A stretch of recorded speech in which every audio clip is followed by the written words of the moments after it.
Hi, I'm Scott Helmers, and I'm here today with David Parker, fellow Visio MVP. David also happens to be a former architect, which gives him good qualifications to talk to us today about scaled drawings in Visio. What can you show us, David? Well, hopefully some things which will surprise you that you can do with Visio. Good. And to my fellow ex-CAD users Okay. out there. I'm going to start with doing an office layout here. So I'm going to go to the maps and floor plans, and we can see there's an office layout shape. Now, if you're doing a full installation, you'll get both types of units, metric units for the rest of the world and US units for our North American cousins. I'm going to go to a metric units one here, for example, and create this.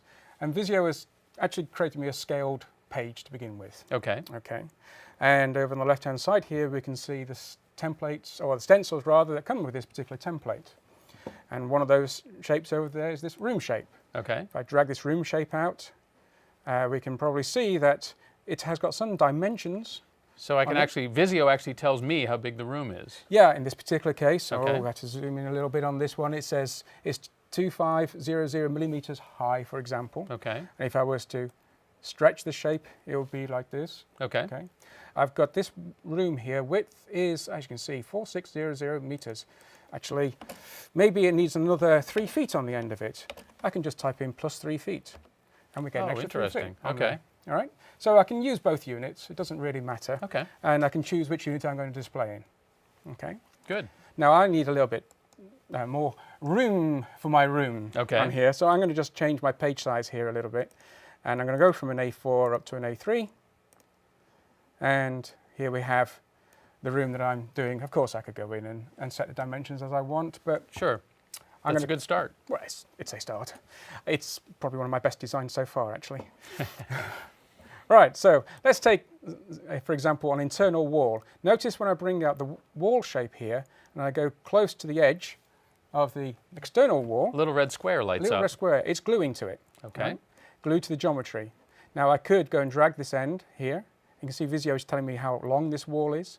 Let's say I'm going all the way across here, and I'm going to glue to the other side. It looks like I could draw it as a crooked angle, at an angle if I wanted to, but what if I want to ensure that it's straight? Well, if you want to ensure that it's straight, then you just hold down the Shift key when you do it, and it stays orthogonally. Ah, Right. excellent.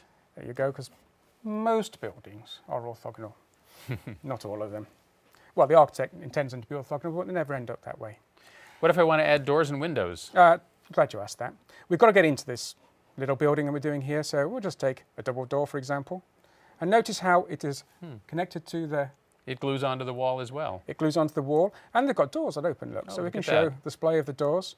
And if we wanted outward opening doors, maybe it's a fire escape. So we can do the reverse in-out if we wanted to. Okay. In fact, I don't need to on this particular case, because we're just going to be moving into the room in this way. In fact, I've got a door which goes through into the secondary room there. And this one, I need to change the door over, so I'm reversing the left and right. Great. And again, we can test the display of the door like this. And I've got another door which needs to go in. And notice that it changed the angle of the door as I dropped it down. All you had to do is get close to the wall, and it figures out which way the door should be oriented. That's right, that's right. That's great. Take a window, for example. Drag and drop this window onto here.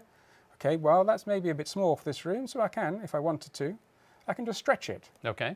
I can also, within the shape data window, go and set the actual size. Okay. There are some preset sizes in there, but you can put your own in there as well. And the shape on the page reacts immediately to whatever you set in the shape data window. Exactly. Great. Let's have a couple more windows on there so it looks as though it would be habitable.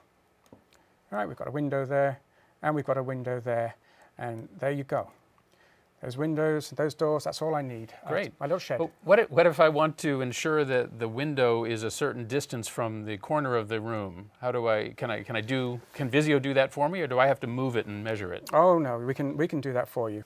What I'm going to do is just going to zoom in down to this bottom corner here, and we see here's the edge, the corner of our room, and here's the door jamb. Okay. All right. Down on the bottom of this particular stencil, there's this thing called control dimensions. I bring this out, it's got a default size. See, I'm going to connect it there to the geometry. Okay, so you're gluing it to the corner. I'm gluing it, I should say glue, not connect. I'm going to take the other end of this controller dimension and connect it to the jaw jamb. Okay. Now it's telling me exactly how far that is. Okay. Okay, but that's not the right distance that I need them to build it, because I Okay. would probably work out the brick size or whatever that I've got. And maybe this is 2100 millimeters. And hey, And look presto, at that. It moves the door for me. it moves the door. So you can go around the whole of the building and you can put these controller dimensions in so it is exactly right. Okay. What if I need to call the carpet installer and tell him how much do I actually have to go measure the room on my hands and knees to tell him how much carpet I need? Well, you can, but I'm going to actually use Visio to do it. Good, better choice. So I'm going to take the space shape here, for example. I'm going to drop it down in here. When I do a right mouse click and do auto size, It Right. fills the space. right, Excellent. and I'll just expand or increase the size of the text, and I'm going to go to the display options. I'm going to choose, it's showing the units of square meters. There are Yeah. various units you can choose there. I'm not going to do this building in hectares, that's a little bit too large. Right, but I am going to show you some precision there. So I'm now going to go down to that. We can see the area.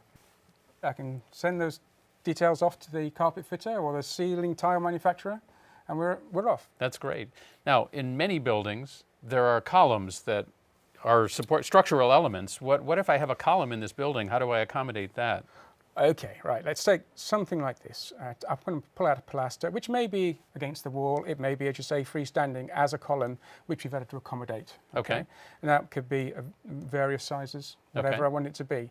So this is actually considerably reducing the amount of area that's in there. At the moment, that is showing as 25.86 Yeah, square meters. I didn't see that change. No, well, as soon as I do the auto size, though, notice that's changed. Ha, look at that. And what's happened is it's actually created a hole there. Okay, And it's given me the exact measurement. And there you go, we're off.